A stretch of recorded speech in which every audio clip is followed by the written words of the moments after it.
रामपुर नाम के गांव में रघुनाथ नाम का एक आदमी रहता था। उसके परिवार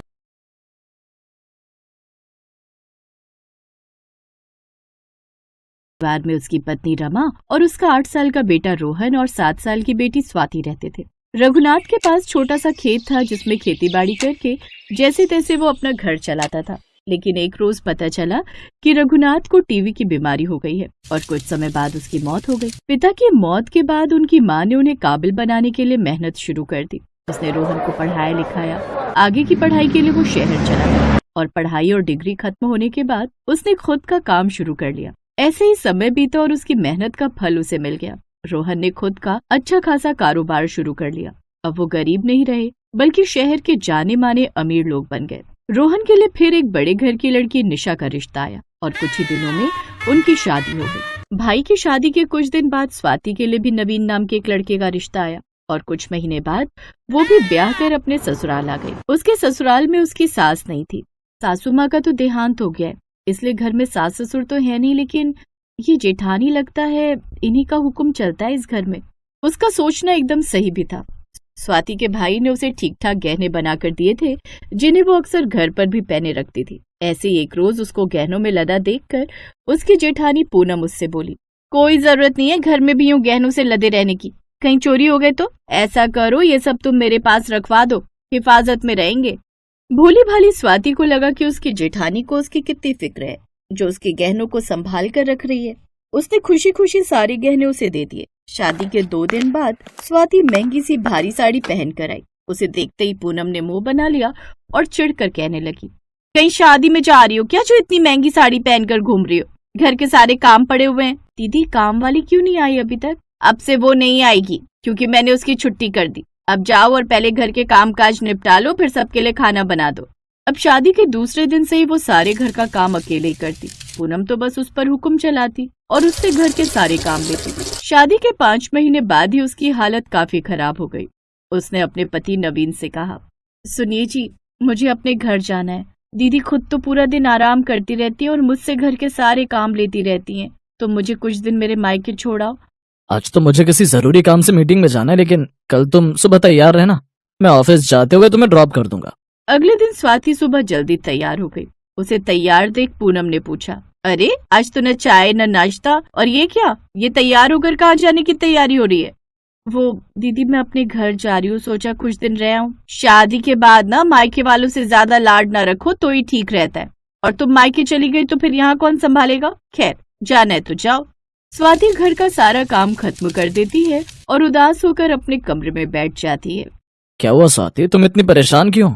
पता नहीं दीदी मुझसे क्या चाहती हैं। न ठीक से खाने देती हैं, न रहने देती हैं और न ही कहीं जाने देती हैं। ऊपर से मेरे आते ही काम वाली को भी हटा दिया। अच्छा बाबा, अभी तुम शांत हो जाओ, मैं भैया से इस बारे में बात करूंगा। अगले दिन नवीन ने इस बारे में अपने बड़े भाई से बात की। भैया जब से स्वाति यहाँ आई है सारा काम बस वही अकेले करती रहती है। उसके आने के बाद तो भाभी ने काम वाली को भी हटा दिया है। कितने महीनों से वो बेचारी अपने घर भी नहीं गई है। ये सुनते ही पूनम गुस्से में आ गई और वहाँ आकर बोली, अच्छा बीवी क्या आ गई, इसकी भी जुबान खुलने लग गई। और माल तुम लोग खाओ तो काम भी तो करना पड़ेगा ना। अरे तुम दोनों को हराम की खाने की आदत पड़ गई है। भाभी ये अब कैसी बातें कर रही हैं? ठीक ही तो कह रही है वो। क्या गलत कहा उसने? आज जिस बड़े से शोरूम के तुम मैनेजर बनते फिरते हो उसका मालिक तो मैं ही हूँ, और मैंने ही तुम्हें मैनेजर बनाया है। नहीं तो कोई तुम्हें बिल्कुल भी काम पर ही न रखे। और जो तुम ये अमीर घर की लड़की ब्याह कर लाए हो ना, वो भी मेरे काम की बदौलत ही तुम्हें मिली है। मेरा बड़ा शोरूम और घर देखकर ही उसके भाई ने तुमसे रिश्ता जोड़ा था। मेरे बिना तो तुम जीरो हो, जीरो। और इतना ही घमंड है ना तो अपने हूर की परी को लेकर निकल जाओ यहाँ से। इतनी बेइज्जती बर्दाश्त करने के बाद कौन ही रुकेगा यहाँ भैया। नवीन स्वाति को लेकर वहाँ से चला गया। वो लोग अब बेघर हो गए। मैंने कभी नहीं सोचा था भैया मेरे साथ ऐसा करेंगे। स्वाति अभी रहने का कोई ठिकाना नहीं है मेरे पास। तुम्हें लेकर कहाँ सड़कों पर भटकता फिरूंगा। ऐसा करो तुम कुछ दिन अपने मायके हो आओ। आपको इस हाल में मैं अकेले छोड़कर नहीं जा सकती। हम जिस भी हालत में रहेंगे साथ रहेंगे। स्वाति अपने पति के साथ किराए के कमरे में रहने चली गई। उनके पास महीने भर के गुजारे लायक तो पैसे थे ही। उन्होंने चौल में एक कमरा लिया और उसमें रहने लगे और जैसे तैसे गुजारा करने लगे। बड़े से घर में रहने वाली लड़की अब चौल के छोटे से कमरे में आकर रहने लगी। अब वो पानी भरने के लिए लंबी लंबी लाइन लगाकर वहाँ खड़ी रहती। छोटे से चूल्हे पर खाना बनाती। ऐसे एक रोज स्वाति कड़ी धूप में सब्जी का थैला लिए पैदल चली जा रही थी। तभी सिग्नल पर बड़ी सी गाड़ी में रेड लाइट पर उसका भाई खड़ा था। अपनी बहन की ऐसी हालत देख वो जल्दी से गाड़ी से उतरा और अपनी बहन के पास दौड़ कर गया। दीदी ये क्या हाल बना रखा है तुमने? अपने भाई को देख वो उसके सीने से लिपट कर फूट फूट कर रोने लगी। कुछ देर बाद वो उसके साथ उसके घर आ गया। उन्होंने आपके साथ ठीक नहीं किया, मैं अभी उन लोगों को जेल पहुंचा देता हूँ। नहीं नहीं, वो मेरा परिवार है, मैं उनके साथ कुछ गलत नहीं कर सकता। उन्होंने जो हमारे साथ किया वो उनके कर्म। अच्छा ठीक है, चलो मेरे साथ मेरे घर चलो।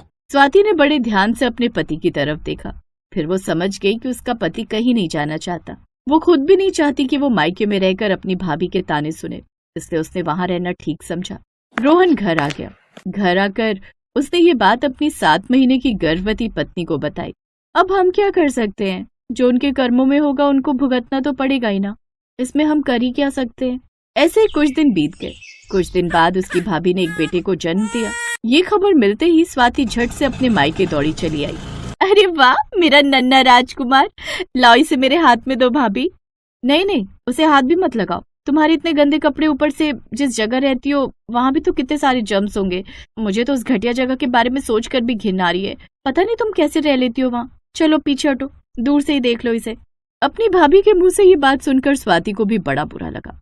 आंखों में आंसू लिए वो वापस चली गई। आ गई, मिलाई नन्हे राजकुमार से। स्वाति ने रुंधे हुए स्वर में हामी भर दी। हाँ, अच्छा तुम्हें कहीं नौकरी मिली? वो दोनों ये बात कर ही रहे थे कि तभी रोहन के पास नौकरी के लिए फोन आ गया। ये सुनकर दोनों बड़े खुश हुए। कुछ समय बाद स्वाति ने भी एक जगह नौकरी के लिए अप्लाई किया और उसकी भी नौकरी लग गई। धीरे धीरे उनके घर के हालात सुधरने लगे। स्वाति कितनी भी गरीबी में रही, लेकिन उसने कभी अपने अमीर भाई की सहायता नहीं ली। उधर उसकी जेठानी और जेठ ने किसी के साथ धोखाधड़ी की, जिसके जुर्म में उन्हें सजा मिल गई और वो जेल चले गए। स्वाति और नवीन को जैसे इस बात की खबर लगी, उन्होंने उन दोनों को छुड़वाने की पूरी कोशिश की और एक रोज उन दोनों को निकाल डाला।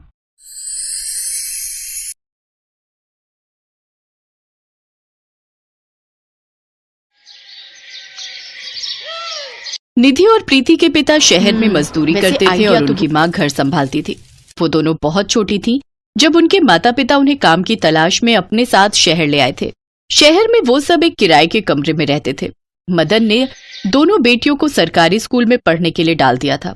सब कुछ ठीक चल रहा था। ऐसे ही कई साल बीत गए और फिर एक रोज मदन को लकवा मार गया। उसे सरकारी अस्पताल ले जाया गया। वहां डॉक्टरों से जितना हो सका उन्होंने उसका इलाज किया। इसके बाद उन्होंने मदन को छुट्टी दे दी। एक दिहाड़ी मजदूर ने जब बिस्तर पकड़ लिया तो घर के हालात भी बुरी तरह चरमरा गए। जो भगवान की मर्जी, अब उसके आगे किसी का जोर कहाँ चलता है। सुनिए जी, आप दिल छोटा मत कीजिए, बस थोड़ी हिम्मत बांधे रखिए, देखना एक दिन सब ठीक हो जाएगा। मेरी तो कुछ समझ नहीं आ रहा उर्मिला, अब इतने बड़े शहर में हमारा गुजारा कैसे चलेगा। हमारी दोनों बेटियां बस अपनी 12वीं खत्म कर ले, फिर देखना सब ठीक हो जाएगा। निधि और प्रीति दोनों 12वीं की परीक्षा दे रही थी। अपने घर के हालातों से वो दोनों भी बहुत चिंता में थे। सोचा था 12वीं पास करने के बाद हम ग्रेजुएशन पूरी कर लेंगे, लेकिन घर के हालात देखकर अब मुझे ऐसा नहीं लगता। कोई बात नहीं दीदी, वो तो हम करस्पॉन्डेंस से भी पूरा कर सकते हैं, लेकिन फिलहाल हमें घर के हालात ठीक करने होंगे। तुम तो जानती ही हो माँ अनपढ़ है, उन्हें कुछ ज्यादा नहीं पता, इसलिए अब हमें ही कुछ सोचना होगा। ऐसे ही कुछ दिन बीत जाते हैं। दोनों 12वीं पूरी कर लेती हैं। उदास उर्मिला उन दोनों के पास जाती है। निधि, प्रीति, मुझे लगता है अब हम लोगों को गांव चले जाना चाहिए। आज सेठ जी आए थे, 3 महीने का किराया मांग रहे हैं। लेकिन माँ, हम बचपन से यहाँ रहे हैं और फिर हमारी पढ़ाई सब गांव में कैसे होगा? वो सब मैं नहीं जानती। मैंने कहा ना, गांव चलना है मतलब चलना है। निधि प्रीति ने काफी मना किया, लेकिन उर्मिला ने उनकी एक नहीं सुनी।